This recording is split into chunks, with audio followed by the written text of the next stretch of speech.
ভূমাফিয়া হত্যাকাৰী সিদ্দিক আলীক গ্ৰেপ্তাৰ। দুমাহ ধৰি আত্মগোপন কৰি আছিল সিদ্দিকে।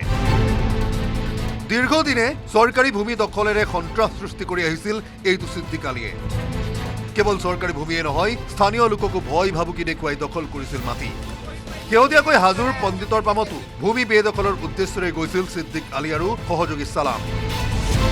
সিদ্দিকৰ ভয় ভাবুকিলৈ কেৰেপ নকৰি নিজৰ মাটি এৰি দিবলৈ অমান্তি হৈছিল ৰছমিল আলী। নিজৰ ভূমি এৰি নিদিয়াৰ বাবে সিদ্দিকৰ নেতৃত্বত এটা দলে ৰছমিল আলীক চোকা অস্ত্ৰৰে উপৰ্যুপৰি কৰিছিল আক্ৰমণ। ফলত ঘটনাস্থলীতে মৃত্যু হৈছিল ৰছমিল আলীৰ। 10 অক্টোবৰত সংঘটিত হৈছিল নৃশংস হত্যাকাণ্ড। ঔষধ দিবা কিছু শুকুৰবাৰ আছিল সেইদিনা। ইয়াতে যে প্ৰিপ্ৰিলিন কৰি থৈ দিছে, আমি গেলে মাৰিব, আমিতো সেইটো গম নাপাওঁ। আমি 3-4টা মানুহ গৈছো, আমি ঔষধ দি আছো। ইয়াতে দা চা লৈ দা জোঙাৰ লৈ একেবাৰে চাৰিওফালৰ পৰা আহিছে। চবফালে ঘাঁহ আছে, লুকাই থকা জাগা আছে, চব লুকাই আছে। একেবাৰে আহি কেনে আৰু মুখেদি মানে একো কোৱা নাই, ডাইৰেক্ট খাৱাই দিছে চব। কিমানজন আছিল? ইয়াতে 20-22জন মান আছিল। ঘটনাৰ পাছৰে পৰা বিগত দুমাহে আত্মগোপন কৰি আছিল ভূমাফিয়া সিদ্দিক আলীয়ে।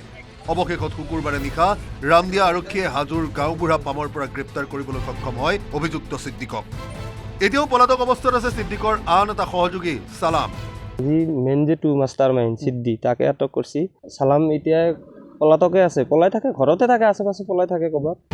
সম্প্ৰতি অভিযুক্ত সিদ্দিক আলীক অধিক তথ্যৰ বাবে ৰামদিয়া আৰক্ষীয়ে অব্যাহত ৰাখিছে সোধা পোছা। হাজোৰ পৰা Dhiraj Das report, news 18 Assam north east.